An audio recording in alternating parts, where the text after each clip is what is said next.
All right, we're back here on the GSMC Baseball Podcast, bringing you our fourth and final segment here. And as you can see, it's just about news around the league. What's going on with the game of baseball? What's the hot stove looking like? It's not very hot. If it was hot, I'd have a full segment on one of the players who signed. But I don't think they're ever going to sign at this point. But that's beside the point. So yeah, we're going to talk about just some general news around the league, some stuff I thought was interesting that I wanted to talk about. So yeah, first we have some news that broke right before this about 30 minutes before. I made a short on it, so go check that out on the channel as well. And that is Ahmed Rosario. He's signing a 1-year contract with the Tampa Bay Rays. I like this signing a lot for them. They needed more middle infield depth. Of course, you had the Wander Franco situation.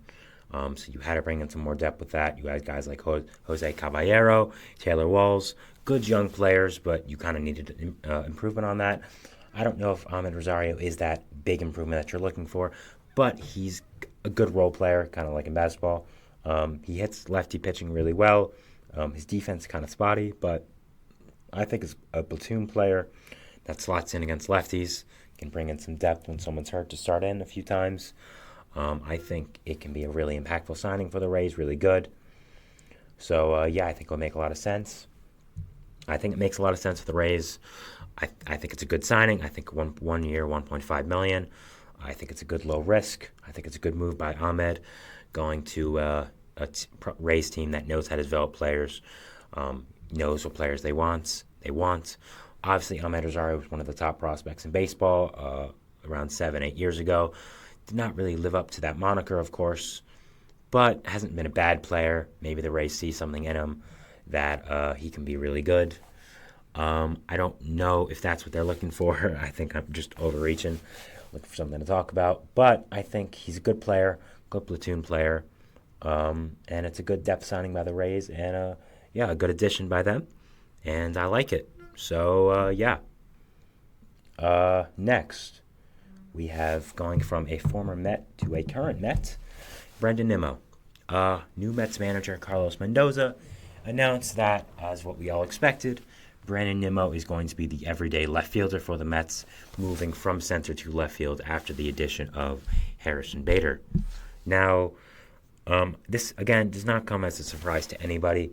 When the Mets signed Bader, it was obviously to be their center fielder, because if you're signing Harrison Bader to be your anything but your center fielder, that doesn't make much sense, because Bader doesn't bring much with the bat. He's one of the better defenders in center field, is very good with speed.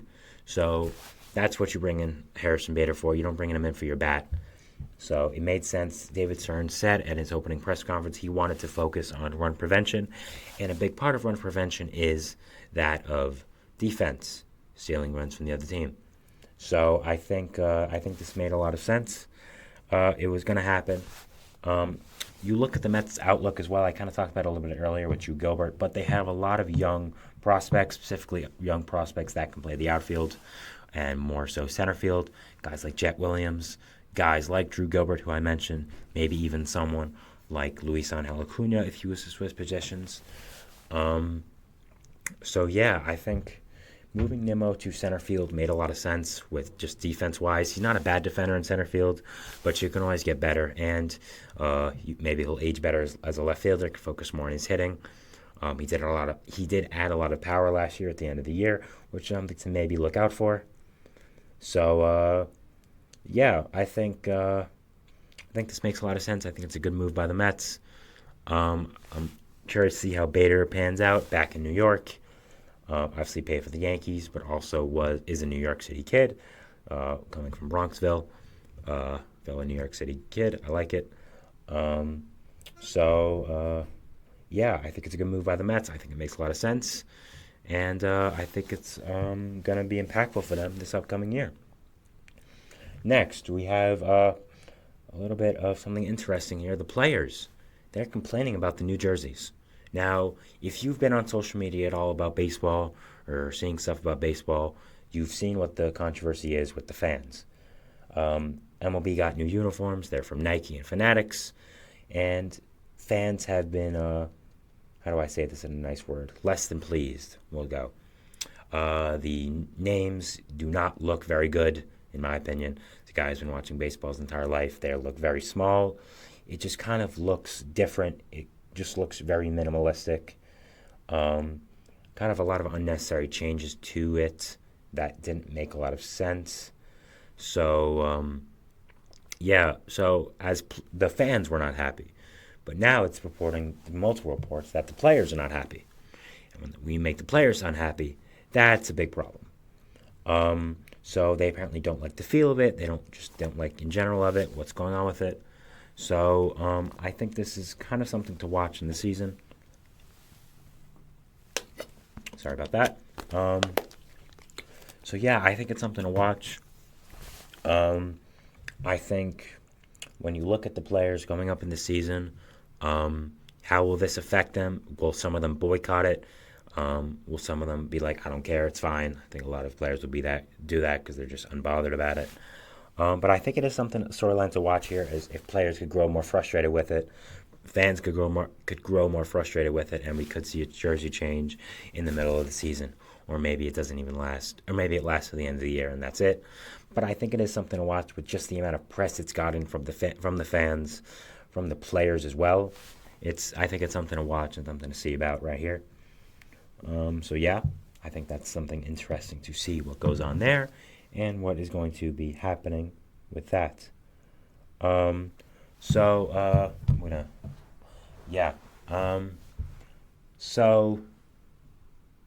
Next, we have the MLB expansion. Jeff Passan came out with a report that the MLB is going to be expanding. We all knew this. We all knew that the MLB was going to expand eventually. He thinks it will be later rather than sooner, actually, which is kind of surprising to me. I kind of thought MLB would want to get that paycheck with getting two different teams. But he supposedly says it's going to be in the 2030s and coming up. So I think we all knew expansion was going to happen with the MLB. What's happening with other sports, them having 32 teams, baseball just trying to catch along. So I think it makes a lot of sense. He mentioned two teams as fits, which are the most likely ones. It is Salt Lake City and Las Vegas. So first talking about Vegas here, I think it makes a lot of sense. We knew Vegas was going to get a team eventually. The A's, of course, may move there, probably going to move there. We don't know. The A's, people have said they won't be surprised if the A's deal to Vegas falls apart. I don't think anything would surprise us right now with the A's franchise where it is. They don't really know what they're doing. So we could look at Vegas as a potential expansion spot if the A's thing falls apart. I think next is Salt Lake City. He also mentioned that.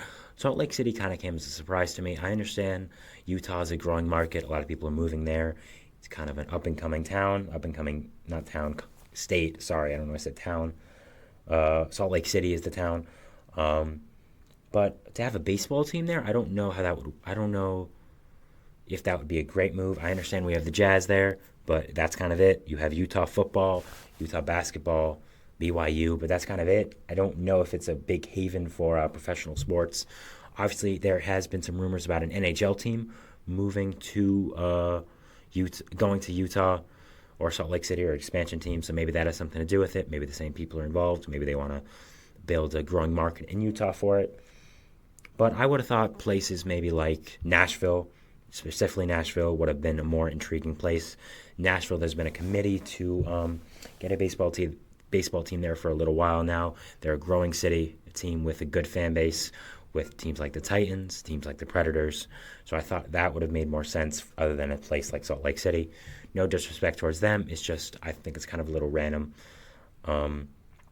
Utah's a nice place to play. They have a good fan base. We've seen with the Jazz, but I think there's other places that would kind of be more suitable for a baseball team.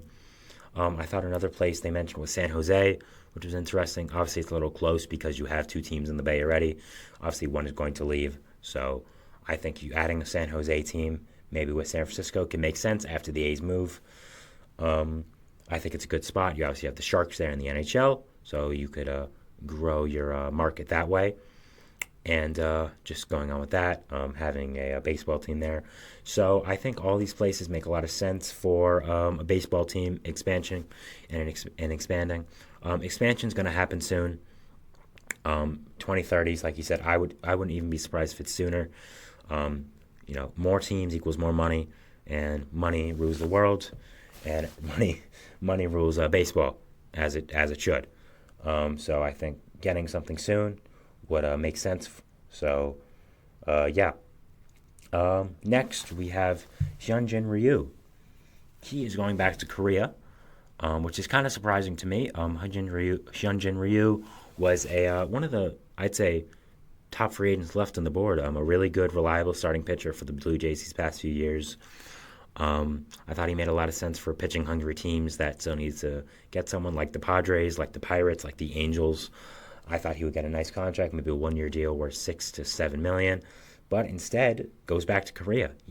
I will mention he's going to be the highest-paid player in Korea, so that's something interesting.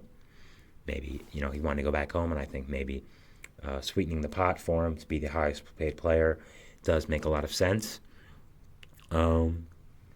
But, yeah, I think this is kind of a big blow to the market. I think specifically a team like the Padres, who needed another pitcher, Hyunjin Ryu made a lot of sense because they already have two Korean players on the roster.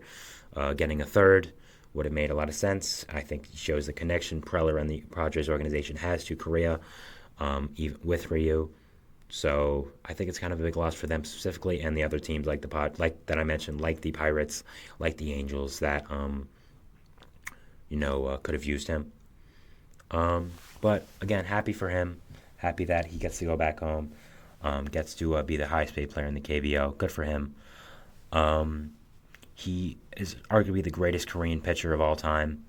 Had a great career in the MLB with the Dodgers. Won a Cy Young. Had a good career with the Blue Jays. So nice to send him off nicely, even though he did face some injuries with the Blue Jays. He had a good bounce back with the Blue Jays last year, and what was going on there. So, yeah. So I think that's nice. A nice storyline. So that's really it for just news going on right now. I think just recapping, Ahmed Rosario to the Rays. Good, nice signing for the Rays. Good depth. Good platoon bat. Good role player for them. And just adds depth to the middle infield that they will be lacking with the Wander Franco situation. The Mets moving Brendan Nimmo to left field. Good move. Gets them more defense. Gets Harrison Bader. Gives him a bigger role. And gets Nimmo to focus more on batting. So I think it makes a lot of sense here. And it made sense once they did sign Bader. The jersey situation, that's something to watch over the coming weeks and months. See what happens with that, how it evolves with not only the players, but also fans of baseball as well. Will they get tired of it? We'll see. And we'll be expanding. I mentioned the teams I think will be a nice fit. I think Nashville's one of the main ones, and maybe San Jose, maybe even Sacramento, going to the Bay area as well. And finally, Hyunjin Ryu going back to Korea, taking a big free agent pitcher off the market, and just happening there, and what's going on with him. So, thank you so much for tuning in to the GSMC Baseball Podcast. Your support does mean a lot. You can find us on really all social media, Facebook, Twitter, Instagram, everything. Listen to this podcast on Spotify, any other place that you listen to podcasts. If you want to listen to it again, watch the videos on YouTube, watch the shorts. It really does mean a lot. So thank you so much for that, and your support is really appreciated. So thank you, and have a good day. Goodbye.